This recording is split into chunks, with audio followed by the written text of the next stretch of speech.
It is a privilege to be here today and this week at the Renewal. This is my second renewal, but I want to tell you that today, this week, is my first renewal, and I'll explain that as I go along. I appreciate Brother Gordon's sermon. It being set free by the blood of Christ was meant for me as he preached it.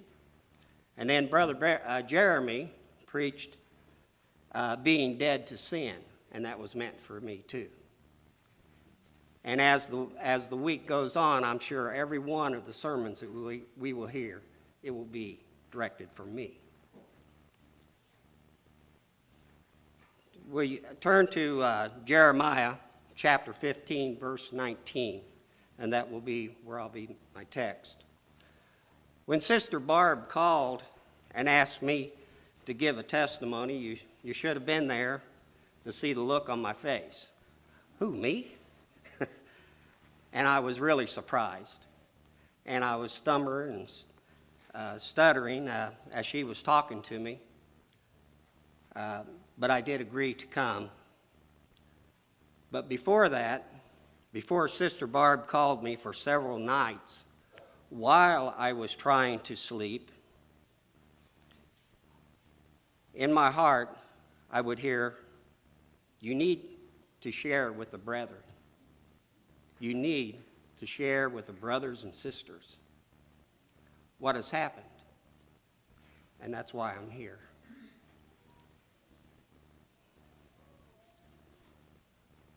This reminds me of the scripture in Mark 5, verses 1 through 20, where Jesus cast out the man that was full of demons in the tombs, and this man wanted to go with Jesus. And Jesus said, "No, I want you to go to your people, and I want you to tell them what I have done for you." To me, this is the Great Commission, that we are to tell others what God is doing for you.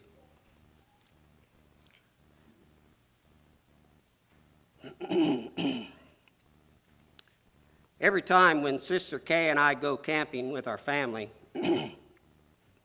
I try to have a lesson from the scriptures, and we would have church on Sunday morning. And I enjoy talking about Joseph, the type of Christ, and how Christ gives us the precious corn, the life-giving seed, and how he's getting us ready to be presented before God. I also have a giant flannel board that I like to teach about the tabernacle. And I like to talk about how we must be cleansed and washed, how the high priest must be clean to present the offering before God, and then how he must be cleansed after the offering and appear before the mercy seat of God. I also like to talk about what Jesus is doing now in Hebrews, of bringing many sons to glory, and how he began a work in you and how he will finish it. He is the author and the finisher of our faith. But then I began to notice something was wrong. Something was wrong with me. No matter how much I prepared and wrote down what I had learned from the tapes and the literature that you sent me, I could not get in what I wanted to say. In other words, what I wanted to say just wasn't there. I couldn't get it from my heart to my mouth. And I began to notice the more I listened to the tapes and the more I read, the less I could remember. And I also realized that I was being tempted to sin, and the temptation came in all kinds of ways. But I will not talk about my sin, and I will not give the enemy credit. I realized that I was putting valuable treasure in this jar of clay, but it was leaving me faster than I could fill it up. I felt like I had a big hole in this jar of clay. Then the Lord brought to my remembrance the parable of the sower. And I will read it. Behold, a sower went out to sow, and as he sowed, some seed fell by the wayside, and the birds came and devoured them. Some fell on the stony places, where they did not have much earth, and immediately sprang up because they had no depth in the earth. But when the sun was up, they were scorched, and because they had no root, they withered away. And some fell among the thorns, and the thorns sprang up and choked them. But others fell on good ground and yielded a crop, some 100-fold, some 60, some 30. He who has ears to hear, let him hear.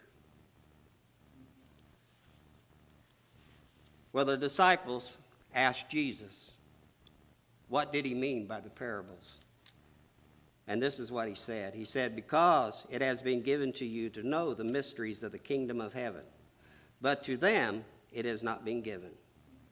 For whoever has, to him more will be given, and he will have an abundance. But whoever does not have, even what he has, will be taken away from him.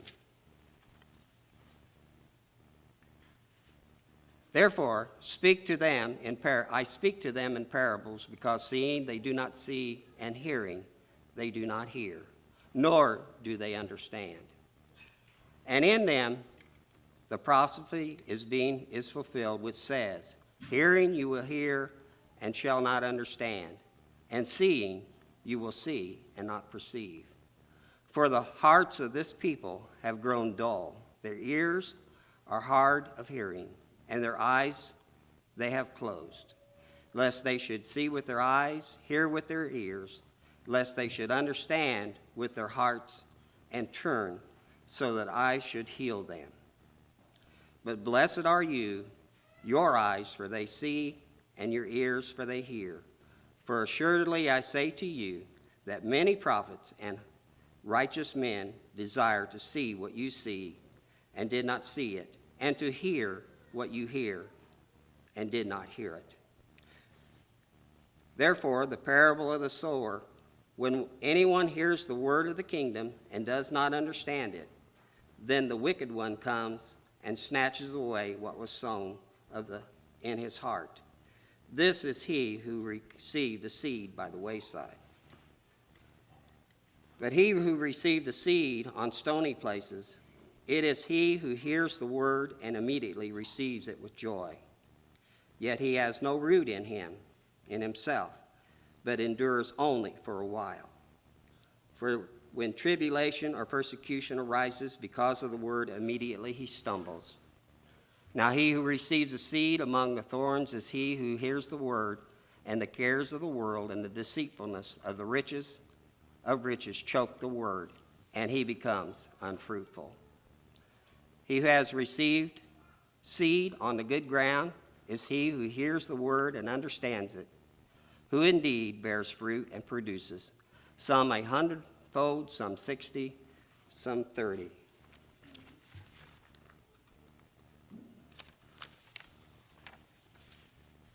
I began to realize my heart